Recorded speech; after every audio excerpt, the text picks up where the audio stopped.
Clip number 1094۔ اس clip میں آپ قرآن پاک کی سورہ عنکبوت کی آیت نمبر 9 سے 11 تک کی تلاوت، ترجمہ اور تفسیر قرآن صراط الجنان سماعت فرمائیں گے۔ بسم اللہ الرحمن الرحیم۔ ترجمہ: اللہ کے نام سے شروع جو نہایت مہربان رحمت والا ہے۔ والذین آمنوا وعملوا الصالحات لندخلنہم فی الصالحین۔ ترجمہ: اور جو ایمان لائے اور انہوں نے اچھے کام کیے تو ضرور ہم انہیں نیک بندوں میں داخل کریں گے۔ والذین آمنوا وعملوا الصالحات، اور جو ایمان لائے اور انہوں نے اچھے کام کیے۔ ارشاد فرمائے کہ جو لوگ ایمان لائے اور انہوں نے نیک کام کیے تو ہم انہیں نیک بندوں کے زمرے میں داخل کریں گے اور ان کا حشر نیک بندوں کے ساتھ فرمائیں گے۔ یہاں صالحین سے مراد انبیاء کرام علیہ الصلوۃ والسلام اور اولیاء اعظام رحمت اللہ تعالی علیہم ہیں۔ قیامت کے دن نیک بندوں کے ساتھ حشر، اس سے معلوم ہوا کہ جو شخص یہ چاہتا ہے کہ قیامت کے دن اس کا حشر اللہ تعالیٰ کے نیک بندوں کے ساتھ ہو اور اس دن اسے نیک بندوں کی معیت نصیب ہو، تو اسے چاہیے کہ پہلے توحید اور رسالت پر ایمان لائے اور پھر نیک اعمال کرے۔ اگر اس نے ایسا کیا تو اللہ تعالیٰ اپنے فضل و کرم سے قیامت کے دن نیک بندوں کے گروہ میں داخل فرما دے گا اور ان کے ساتھ ہی اس کا حشر فرمائے گا۔ اللہ تعالیٰ اس کی توفیق عطا فرمائے، آمین۔ وَمِنَ النَّاسِ مَن يَقُولُ آمَنَّا بِاللَّهِ فَإِذَا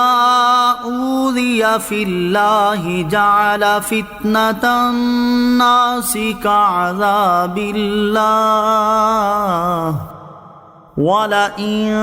جَاءَ نَصْرٌ مِّن رَّبِّكَ لَيَقُولُنَّ إِنَّا كُنَّا مَعَكُمْ أَوَلَيْسَ اللَّهُ بِأَعْلَمَ بِمَا فِي صُدُورِ الْعَالَمِينَ۔ ترجمہ: اور لوگوں میں کچھ وہ ہیں جو کہتے ہیں ہم اللہ پر ایمان لائے، پھر جب اللہ کی راہ میں انہیں کوئی تکلیف دی جاتی ہے تو لوگوں کے فتنے کو اللہ کے عذاب کے برابر سمجھتے ہیں، اور اگر تمہارے رب کے پاس سے کوئی مدد آ جائے تو ضرور کہیں گے ہم یقیناً تمہارے ساتھ تھے۔ کیا اللہ اسے خوب نہیں جانتا جو تمام جہان والوں کے دلوں میں ہے؟ وَمِنَ النَّاسِ مَن يَقُولُ آمَنَّا بِاللَّهِ، اور لوگوں میں کچھ وہ ہیں جو کہتے ہیں ہم اللہ پر ایمان لائے۔ اس سے پہلی آیات میں مخلص ایمان والوں اور کھلے کافروں کا ذکر ہوا اور ان کے احوال بیان کیے گئے، اور اب یہاں سے ان لوگوں کا حال بیان کیا جا رہا ہے جو نہ مخلص ایمان والے ہیں اور نہ کھلے کافر بلکہ منافق ہیں۔ چنانچہ ارشاد فرمایا کہ لوگوں میں کچھ وہ ہیں جو کہتے ہیں ہم اللہ تعالیٰ پر ایمان لائے، پھر جب اللہ تعالیٰ کی راہ میں دین کی وجہ سے انہیں کوئی تکلیف پہنچتی ہے جیسے کفار کا ستانا، تو وہ لوگوں کی طرف سے پہنچنے والی اذیت کو اللہ تعالیٰ کے عذاب کے برابر سمجھتے ہیں، اور جیسا اللہ تعالیٰ کے عذاب سے ڈرنا چاہیے تھا ایسا مخلوق کی ایذا سے ڈرتے ہیں، حتیٰ کہ اس کی وجہ سے ایمان ترک کر دیتے اور کفر اختیار کر لیتے ہیں۔ اور اے حبیب علیہ الصلوۃ والسلام، اگر آپ کے رب عز و جل کے پاس سے کوئی مدد آ جائے، مثلا مسلمانوں کو فتح نصیب ہو یا انہیں دولت ملے، تو وہ لوگ ضرور کہیں گے ہم یقیناً ایمان اور اسلام میں تمہارے ساتھ تھے اور تمہاری طرح دین پر ثابت و قائم تھے، تو ہمیں بھی اس میں شریک کرو۔ کیا اللہ تعالیٰ اسے خوب نہیں جانتا جو کفر یا ایمان تمام جہان والوں کے دلوں میں ہے؟ کیوں نہیں، اللہ تعالیٰ کو لوگوں کے دلوں میں موجود کفر اور ایمان اچھی طرح معلوم ہے، اور وہ ان منافقوں کے نفاق کو بھی جانتا ہے۔ وَلَيَعْلَمَنَّ اللَّهُ الَّذِينَ آمَنُوا وَلَيَعْلَمَنَّ الْمُنَافِقِينَ۔ ترجمہ: اور ضرور اللہ ایمان والوں کو ظاہر کر دے گا اور ضرور منافقوں کو ظاہر کر دے گا۔ وَلَيَعْلَمَنَّ اللَّهُ الَّذِينَ آمَنُوا، اور ضرور اللہ ایمان والوں کو ظاہر کر دے گا۔ ارشاد فرمائے کہ اللہ تعالیٰ ضرور ان لوگوں کو ظاہر کر دے گا جو صدق اور اخلاص کے ساتھ ایمان لائے اور آزمائش و مصیبت میں اپنے ایمان اور اسلام پر ثابت و قائم رہے، اور ان لوگوں کو بھی ظاہر کر دے گا جو منافق ہیں اور انہوں نے مصیبت کی وجہ سے اسلام ترک کر دیا، اور دونوں فریقوں کو ان کے اعمال کی جزا دے گا۔ مصائب و آلام میں ایمان پر ثابت قدم رہنے کی ترغیب۔ اس آیت میں ہر مسلمان کے لیے یہ تنبیہ ہے کہ وہ دین کی وجہ سے آنے والی اذیتوں اور تکلیفوں پر صبر کرے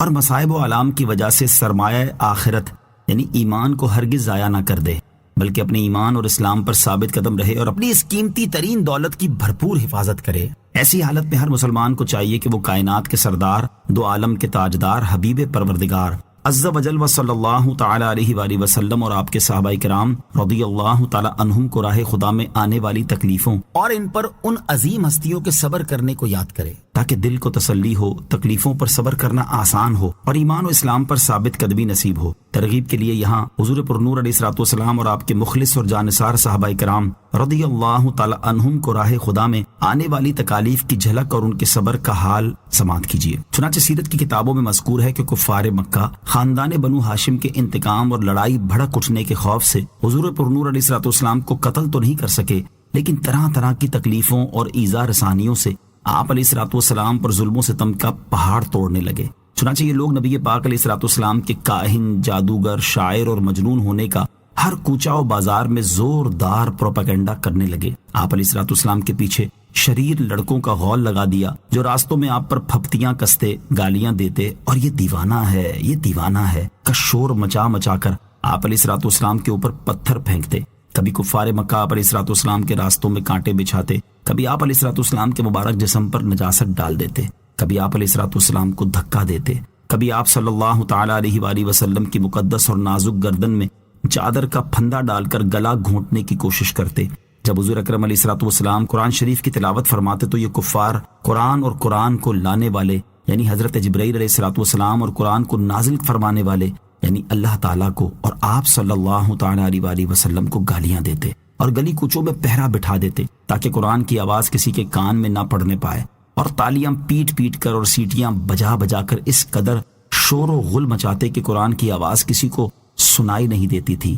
حضور انور علیہ الصلوۃ والسلام جب کہیں کسی عام مجمع میں یا کفار کے میلوں میں قرآن پڑھ کر سناتے یا دعوت ایمان کا واز فرماتے تو آپ علیہ الصلوۃ والسلام کا چچا ابو لہب آپ کے پیچھے پیچھے چلا چلا کر کہتا جاتا تھا کہ اے لوگو، یہ میرا بھتیجا جھوٹا ہے، یہ دیوانہ ہو گیا ہے، تم لوگ اس کی کوئی بات نہ سنو، معاذ اللہ۔ ایک مرتبہ نبی پاک علیہ الصلوۃ والسلام ذو المجاز کے بازار میں دعوت اسلام کا واز فرمانے کے لیے تشریف لے گئے اور لوگوں کو کلمہ حق کی دعوت دی تو ابو جہل آپ علیہ الصلوۃ والسلام پر دھول اڑاتا جاتا تھا اور کہتا تھا کہ اے لوگو، اس کے فریب میں مت آنا، یہ چاہتا ہے کہ تم لوگ لات و عزا کی عبادت چھوڑ دو۔